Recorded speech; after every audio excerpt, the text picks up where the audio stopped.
in Vancouver. How you doing? Doing all right.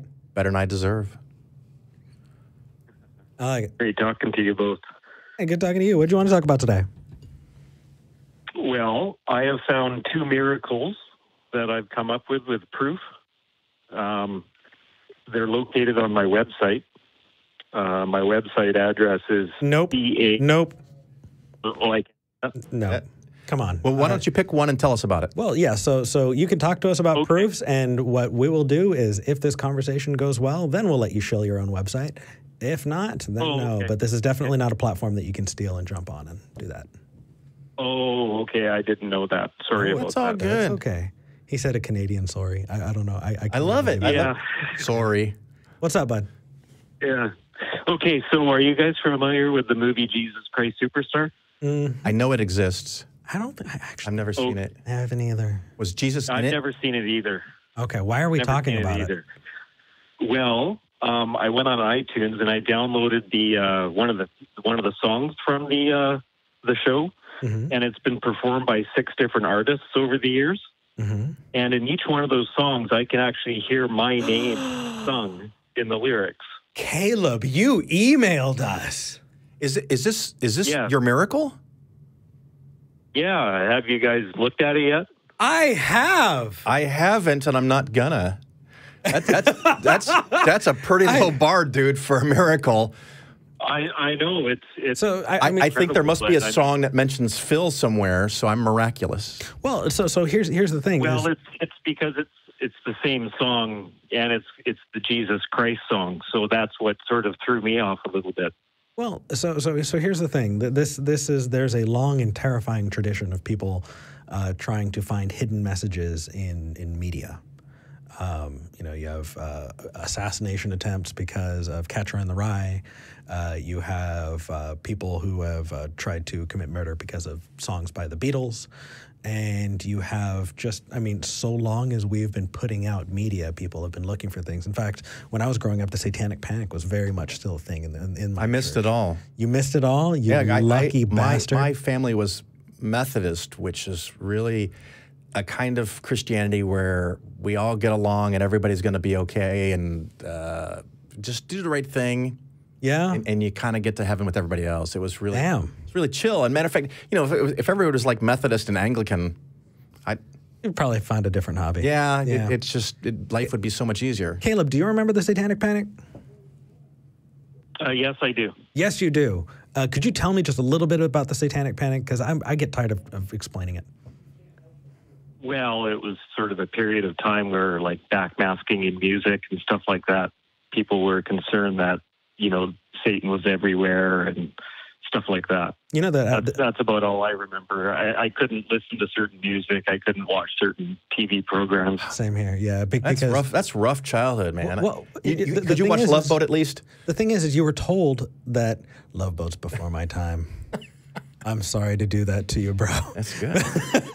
But I was told that I would be hypnotized, that I would, subconsciously hear these backwards lyrics in music that would subconsciously, affect me and make me vulnerable to evil and Satan and things like that.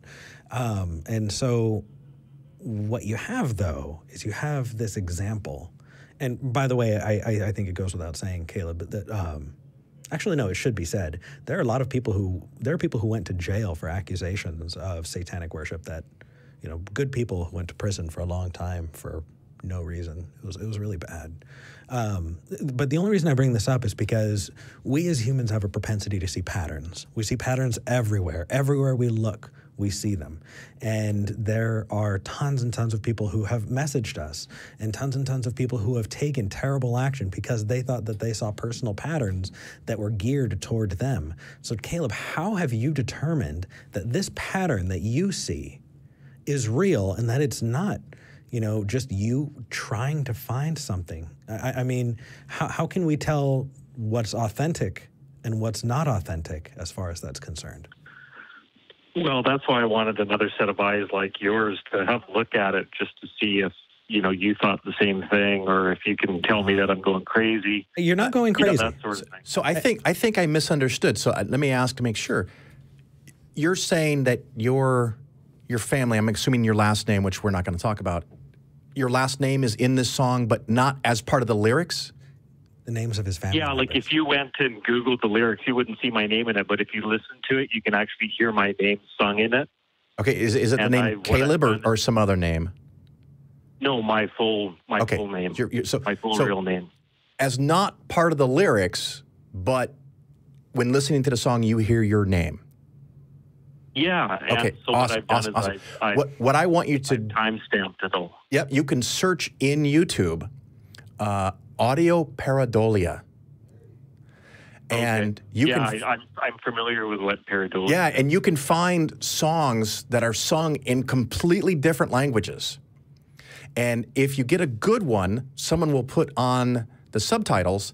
They'll put what the words sound like in English, even though the song was sung in a different language. And some of them are just absolutely stupefyingly hysterical because we want to find that pattern. And you probably know your name better than most people on the planet.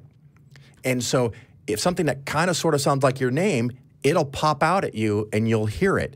Just like looking at a wall and seeing a face, or sometimes looking at a car. If the car is designed in a certain way, it looks like a face. Our brains also do that with sounds, where we want to find things that make sense. And so you're pulling your name out as what's called an audio pareidolia. And I think that's really cool. But check out those YouTube videos. I think you'll have a hoot with those. Yeah, definitely. Okay, well. Caleb, you're not going crazy. You're human, and it is a human thing. What I checked out wasn't remarkable.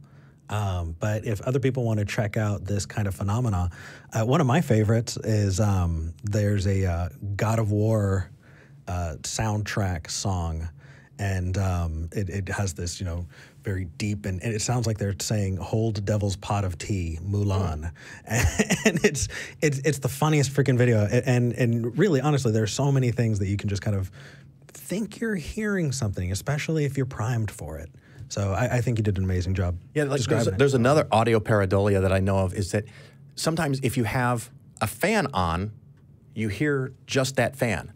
But if you turn two fans on, it sounds like voices. And some people are much more likely to hear this, and depending on the medications that they take or just who they are, it is a well-known, amazing phenomenon. But if you don't know about it and you turn on two fans, and it creates an alternating form of patterns. It's not just the sound of one fan, but the two fans cross over each other. It can actually make it sound like you're hearing a voice in your head, and it can be very disturbing. So the mind is an amazing thing, and it wants to find language. It wants to find faces, and I think that's what we're talking about, and it's awesome, and I thank you for bringing it up for us. Definitely. And Caleb, okay, I totally did see your email, and I was like, V, you got to look at this, V, check it out. And it was fun. You're good. You're not going crazy. You're just another person. You're good. Alrighty, man. But thanks. Glad you called in. Well, thanks for letting me know. You bet. Take care. I think that was wonderful. The only thing that I worry about is it started with, "This is a miracle, and I have proof." That's not what I consider to be a miracle. No, and the thing is I think he saw that by the end. Yeah, which is great. I mean, if we can have a shared learning experience, that makes sitting with you for an hour and a half worth it. Oh, what? So this isn't you're breaking my heart, Phil. You're breaking my, and they're clapping you.